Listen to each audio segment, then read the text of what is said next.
Welcome to AfterMath, the official podcast of the Math Citadel. I am co-founder and research scientist Jason Hathcock. And I am other co-founder and senior research scientist Dr. Rachel Traylor.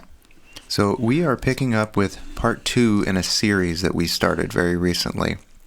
This episode is the second in our reflections on the book Quiet. Right, and the first time we had looked at kind of how what she called the extrovert ideal and how it affects ads and what kind of challenges it brings for people who are very introverted yet trying to run a business, because that flies in the face of the business stereotype. Right, your expected businessman is charismatic, extroverted, outgoing, outspoken, and embodies all of those qualities. Maybe not what you would see in your everyday introvert. So the second part is actually discussing how this can cause some problems. This extrovert ideal is, in general, can be a good thing. I mean, you want to, if you have somebody in charge running a business or commanding battle, you don't want somebody who's hesitant, right? Your soldiers aren't going to follow you in battle if you're like, well, I think it's a good idea to do this strat. Like, okay, I get it. Yes. And the book brings up that, it is an age-old question. It's like, do you act immediately even though you don't have all the facts, or do you, hold off and make a decision? It's not like one of those questions that you can just answer point blank. There's a right or wrong. No, of course not. And obviously, there's a balance and a trade-off both ways. But in this particular, since we're talking about the challenges of being introverted in business, we're going to talk about some of the challenges of essentially presentation versus substance and that tendency.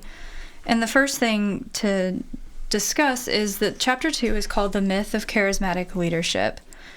And it starts, the part of this book that struck me the most was the description of Harvard Business School. Now, everyone knows what Harvard Business School is, right? That's the cream of the crop as far as business leaders go. If you get to Harvard, then, you basically write your ticket. Pretty much. And when I first read this book, I don't know if you felt the same way, Jason, Susan Cain describes the environment there, and frankly, it sounded like my version of hell. Absolutely. Not only that, but the way which the inhabitants, the people that are agreeable to that sort of circumstances, it seems as though if I were to be there, they would say, well, you need to get a thicker skin, or you need to join in and be exactly this way. Right. The pressures there are not particularly tolerant to those who, even if we do participate in class, for example, if we were there, and like, great, I'm going to go back to my room or my apartment or my house and kind of think about what I learned or talked about or read, and I just need to decompress some. You need to recharge. You need to build back some of the energy that was spent talking with other people, being, doing extroverted things. Right.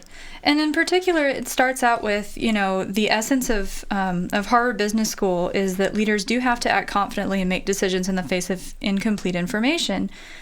And if you hesitate, do you risk losing trust? So, a VC looking at somebody to fund, if they sense hesitation, is that hesitation because that person is searching for the right way to express what they're trying to say?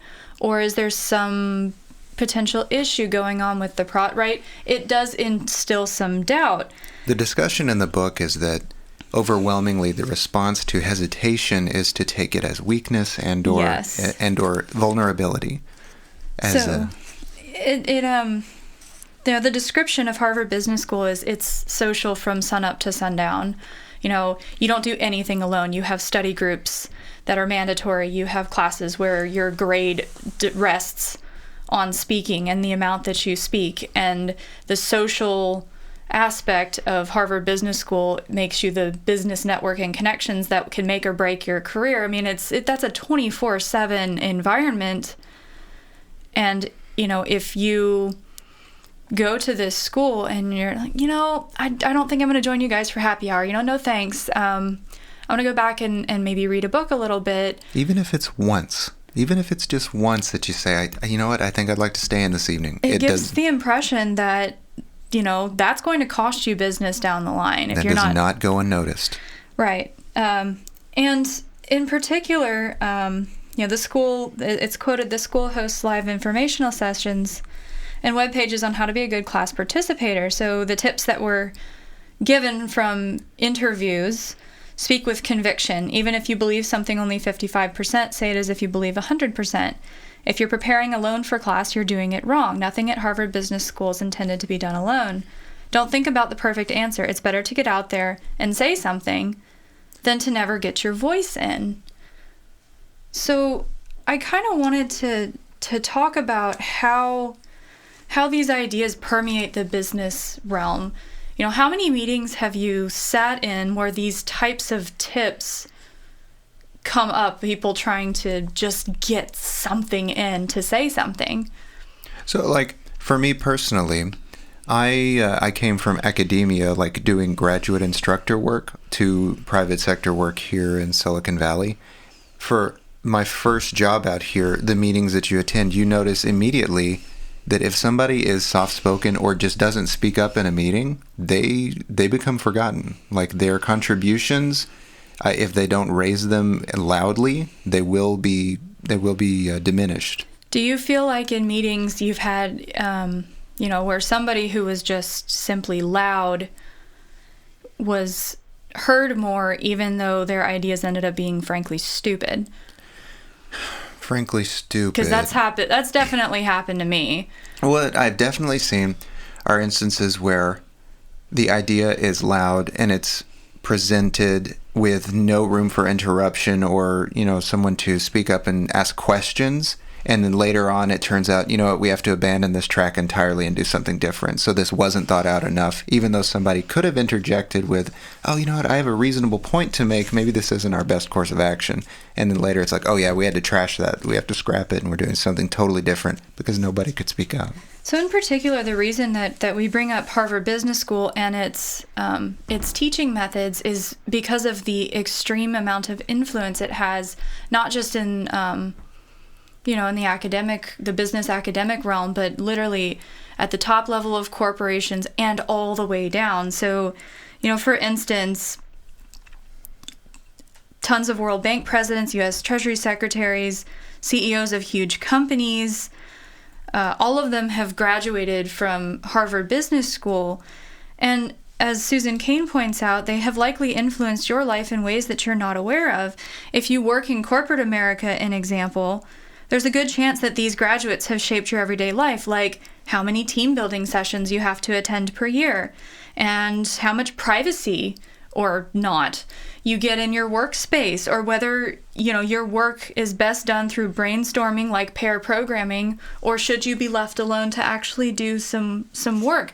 That influence is so strong that the fact that the introversion is actively discouraged has a massive trickle-down effect to not just our working lives when we worked for larger companies, but it has some serious impacts as small business owners as well.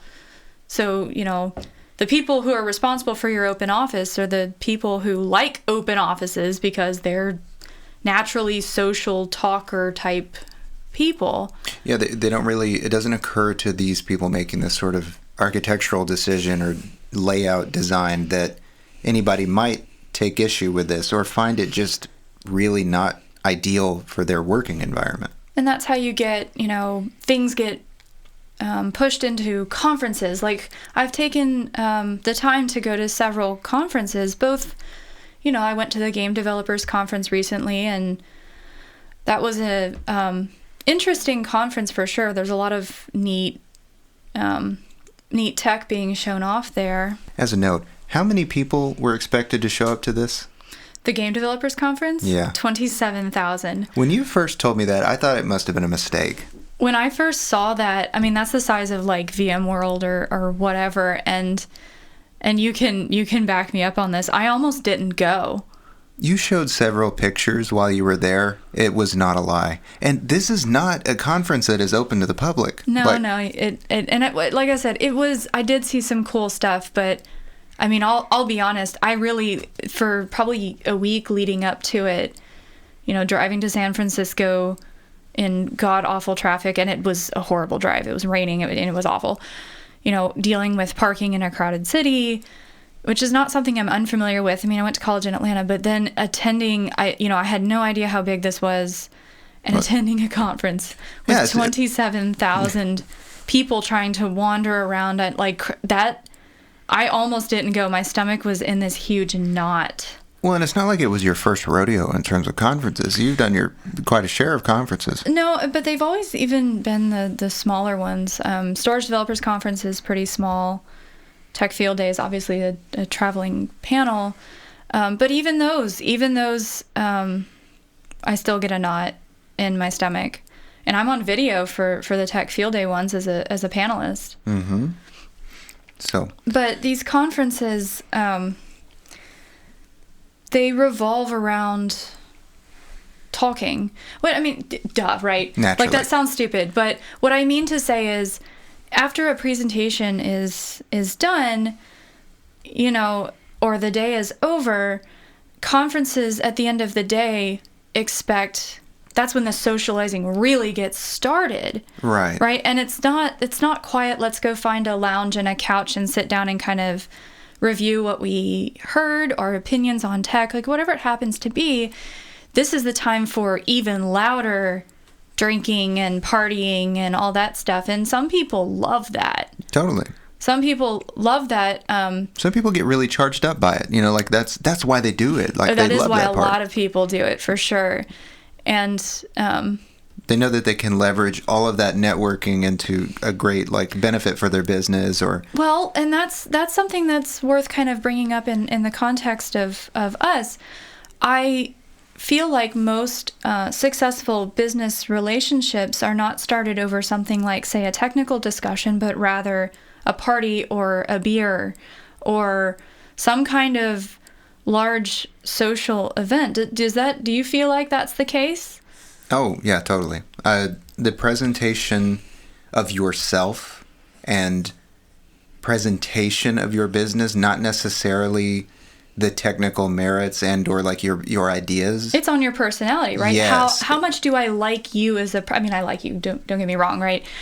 But I have to figure out how to make them like me, not like my work, but like me and you. And well, and it in addition, at that point, the merits of your business are actually irrelevant by then. Once Yes. that is put into motion, the sales pitch of yourself and your personality is all that matters. Yeah, I get that feeling too, and that's kind of where that we go back to the Harvard style of communication. So one of the challenges we had mentioned, I think we did the first time, was the notion of assertiveness over deliberation. So if someone is going to ask me a question, I'll take an example. Let's talk about something, say, anomaly detection, right? There's been some ideas I've been playing with for a little while on some methodologies, to generalize time series analysis into a new space. And with that, I think that I can make the notion of time series modeling simpler, and thus anomaly detection can be more formally defined and generalized. So beyond the math on that, the key word there I said was I think. Right? And one of the things, the quotes was like, well, if you're 55% sure, then you got to act 100% sure. But I have a problem with that. I don't know, because I haven't proven it yet. I have a really strong intuition. I'm pretty confident that it's true. But I think more introverted people who are definitely more deliberate are the types who do not speak until they are sure of what they're saying. And I feel like that has hurt us as business people, because you and I both, especially when we're speaking about our work and work that hasn't quite been done yet, or implications of our work, I notice both of us, when we speak about it, we tend to slow down our words are measured because we're trying to say something very carefully because we don't want to make a statement that we can't back up. No. We speak a lot of possibilities and not so much of certainties. Unless we can say, like, unless we've already done it. Unless it's done. Yes. Now, the problem with that is when you're pitching something and saying this is a possibility becomes seen as a weakness. Well, what do you mean? Are you not sure it's going to work? Well, to be honest, no. Because I'm only sure when it's in front of me and I've done it. Right. I'm confident it can be done. But am I certain it's going to? No. I mean, first of all, I'm a probability theorist. Like, certainty is whatever. Okay. Now, let me sit down and tell you about certainty. Right. So what it feels like is as this Harvard Business School idea permeates, and you can probably make yourself just crazy going through all the business books. In fact, I could probably even take a picture of it, and all the titles of business development books are all going to involve how to get out there and how to really pitch something and how to get people excited. How to talk fast. How to be assertive, how to hype things. But one thing that I've kind of noticed, and I don't know if other people do that, maybe I assume Jason does, but if you already know that a person who's trying to sell you something is talking to you and trying to get you all excited, most of that's hype, right? That's how that's the language of communication. Yes. Is it's hype. And so what are you probably doing in your head, even if you aren't conscious of it, you're calibrating back to something more realistic, right? Yeah, you're accounting for it. Right. Like, okay, well, when he says he's got AI, what he really probably means is a dashboard that updates every second with some charts. Mm-hmm. Right? So you've calibrated back. Now, if we come in, and I say I've done some kind of machine learning, whatever, I mean that to its literal definition, meaning I have created an algorithm that is a feedback loop. In other words, it takes the output from something as data to put in. It continually updates its model or its output based on a feedback loop. I mean, I literally mean that, and the model itself may evolve or parameters may evolve. But the problem is when I say something and I mean it, by its literal definition, if I'm in a world that exists of hype, that means the listener has already calibrated my statement, as he has experienced needing to do, back. In other words, us being honest is hurting us. In terms of a sales pitch, yes, because our honesty has been taken. Like, once you do that calibration, once you dial it back in your head. Now we look like we're full of shit. Yeah, that or just boring. Boring is probably the biggest one. I think we've managed to convince, we have proofs. We know what we're doing, but we don't have fireworks and loud, flashy booths at a conference and all of this kind of these, and I don't even think assertiveness versus deliberation is the right word. I consider myself an assertive person, but I think there's a difference between assertive and just talkative. I mean, the person in the meeting that just talks, because I've had this happen in conferences, right? So if I've given a conference talk, obviously I welcome questions, but you always get that one person that asks a question, but it's not really a question. It's really just them trying to take the mic so that they can speak and make sure the rest of the audience knows how intelligent they are, or to draw attention to themselves or whatever. Like, there's always that person. That's their lead in to just take up time and make it about them. But it's encouraged. It's encouraged. I mean, lean in. Isn't that Sheryl Sandberg's book? Like, you gotta get in there. You gotta fight and be assertive and sit at the table. And as even mentioned in Quiet, those people in the class, if they don't listen to the presentation of the lecturer and have something to say by the end of the semester, the professor thinks that they have failed. Now, the thing that I also think we run into is, in the business world, I don't feel like people listen. So when I say that, so for instance, we're looking at applications of some of our research to the networking field. And we aren't experienced network engineers at all. No. So thanks to the Network Collective's Slack channel, I've had the opportunity to not only get a book on networking, but to ask questions. And when I ask questions, I honest to God want to like hear the answer. Mm-hmm. So I'm not asking questions and then going to just continue to talk. I need to sit back and I need to listen to what comes back. And I've noticed sometimes, not necessarily in this Slack channel, but just in general, I'm asking a question or I'm trying to discuss something and it feels like the other side doesn't actually listen to what you have to say. They're just waiting for their turn to fill the space, right? I think a comedian said something like that about like, oh, hurry up and finish your story so I can finish my story. I'm not even listening to your story because all I want to do is like, get the spotlight and tell my story at a party. I wish I could remember that comedian's name. I know who you're talking about. Yeah, it was hilarious because it's so true. But don't you think that can have problems in business? So if you're being confronted with an idea that's fairly new, or we're trying to work with you on an application, it's got to be a give and take. In other words, we both have to listen to each other, and I don't feel like the business world is encouraged to do that. Sitting back and quietly listening without, not just at listening, I mean listening, not waiting for your turn to interrupt into a lull, because that's what most business communication is. Not just watching for the other person's mouth to close and seize on the moment. That is absolutely what it feels like. And if that is what the communication standards are in this, for someone like us who's like, okay, I'm uncomfortable just interrupting people. That's rude. What it means is if we're trying to discuss something or we're trying to say something and we're pausing, that's going to be seen among the other people who are all climbing over each other to interrupt. It drove me nuts in meetings when I used to work for Dell. Like, it was so bad, I literally would just mute the mic. I quit participating. I wouldn't even participate. Like, there's no point in me doing this. And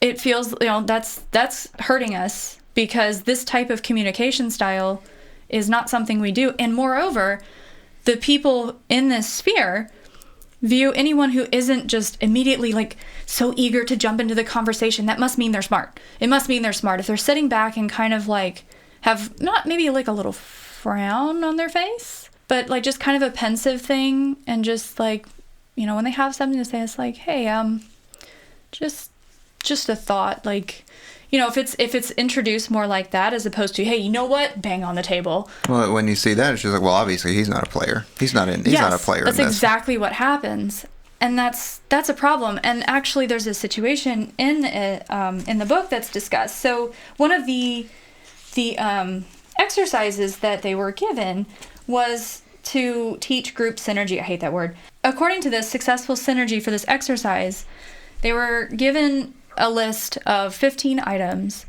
and it was a thought experiment. If you had these 15 items and you were dropped in, like, say, the Alaska wilderness, and you needed these items to survive, rank the items in order of importance. And the whole group had to give an answer, right? You had to give an answer as a group. And the students were supposed to rank the items individually, then did so as a team. And then they score those rankings against an experts to see how well they did. And the particular instance of this was described as one group was actually lucky to include a young man with extensive experience in the northern backwoods. So, like, he lived this. Literally has probably had situations where he knows exactly, he's an expert.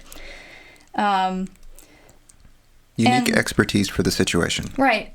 But his group at Harvard Business School didn't listen because he expressed his views too quietly. The classmate recalls, our action plan hinged on what the most vocal people suggested.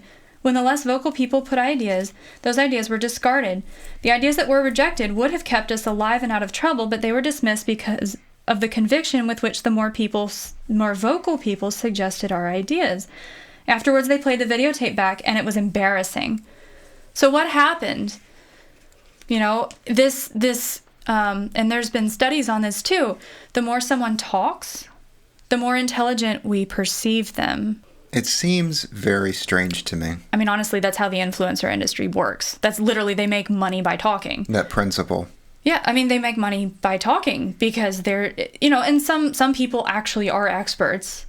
And so you would want them to influence your decision. Like, well, if I'm going to make a decision on, say what car to buy or something, a mechanic who spends a lot of time working on cars, I would listen to him. No, and if he had a radio show that talks about it, I'd probably listen to what he has to say. It seems to follow that among the experts of the world, some of them will probably be gregarious, or they will like to talk. They will. Sure. So that's not to imply that people of the influencer industry, whatever the heck you want to call it, are not competent.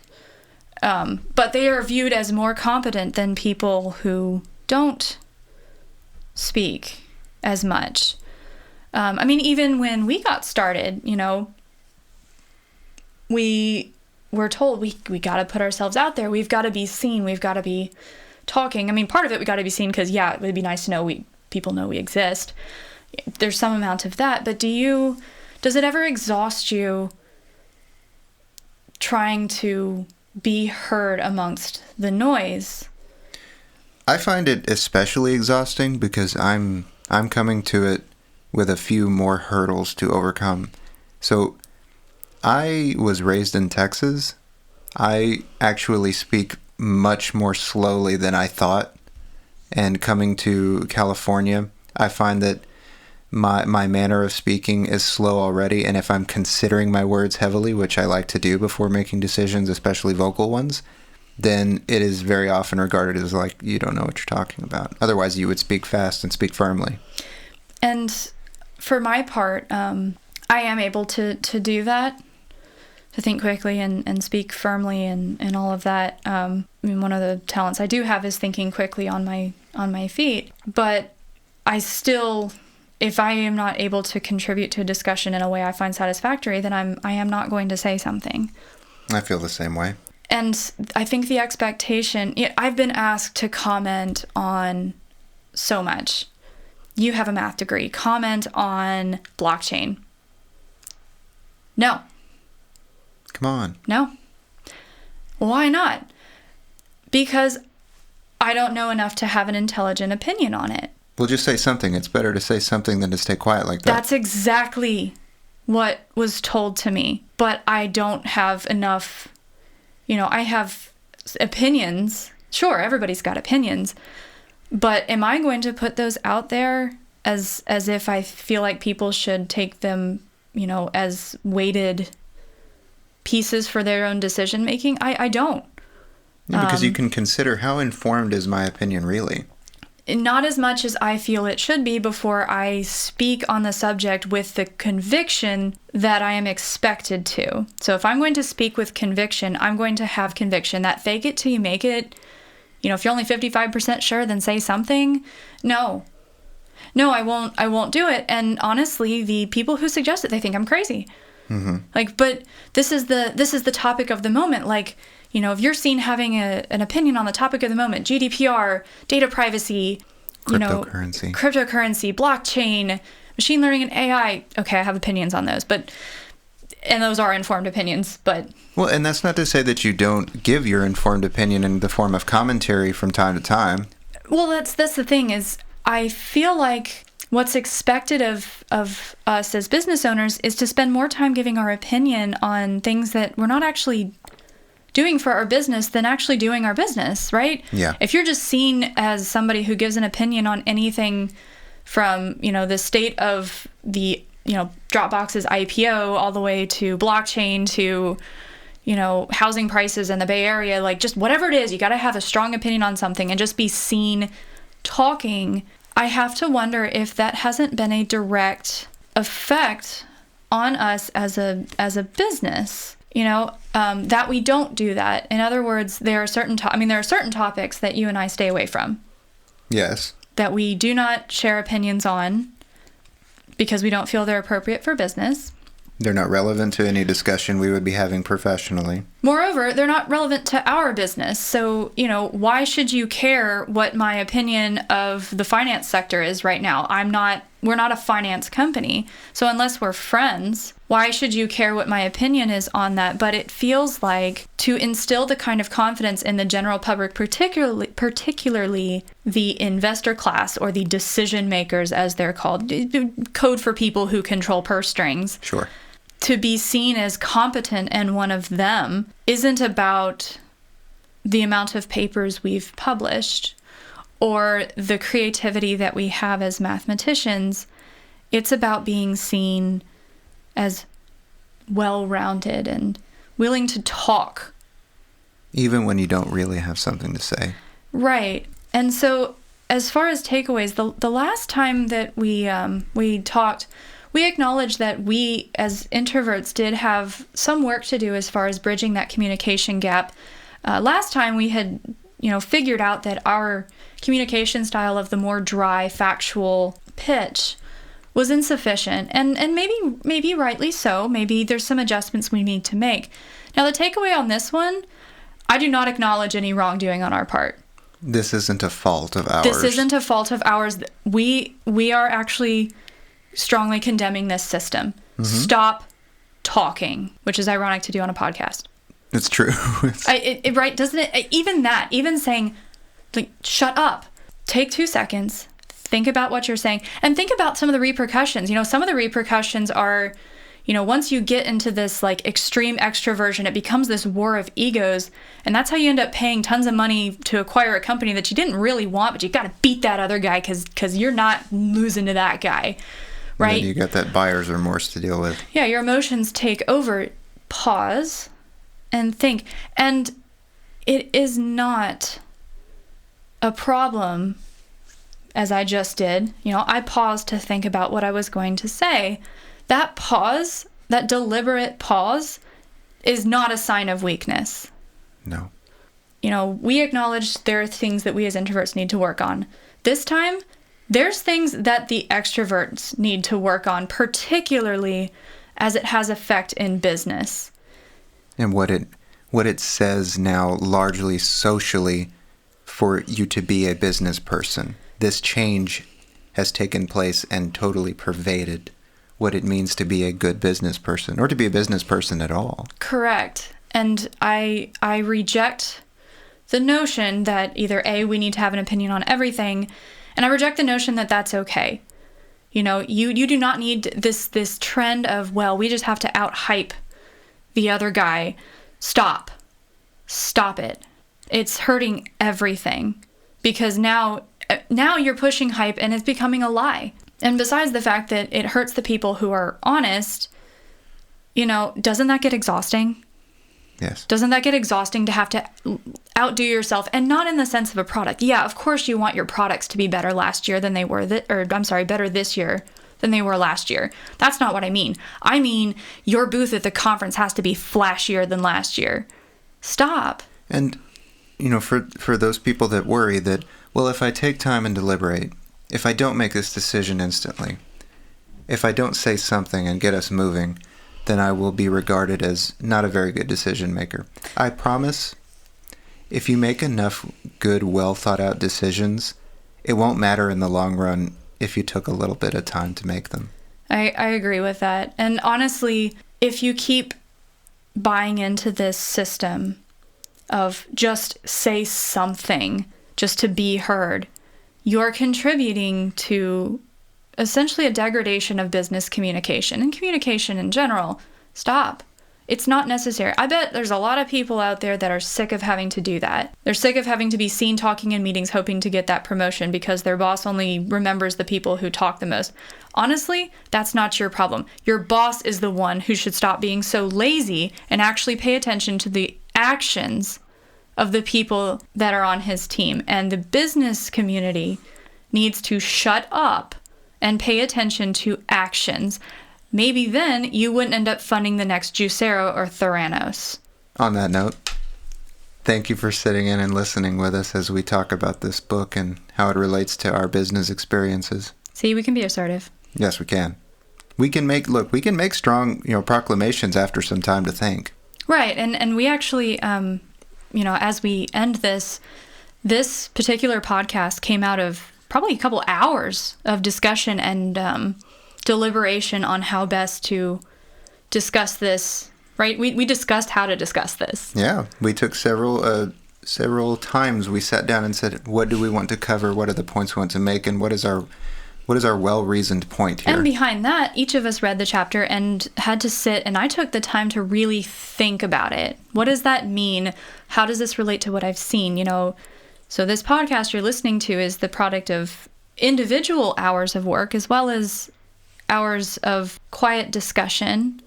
And I mean discussion, not talking at each other. Right. Which is one thing that, as far as having a business partner goes, that's the most invaluable thing, is that you actually are discussing things with each other. And if you want to find us on Twitter, the official Twitter account is @MathCitadel. You can reach me at MathPocalypse. And I'm at Jasonographer. And we'll see you next time.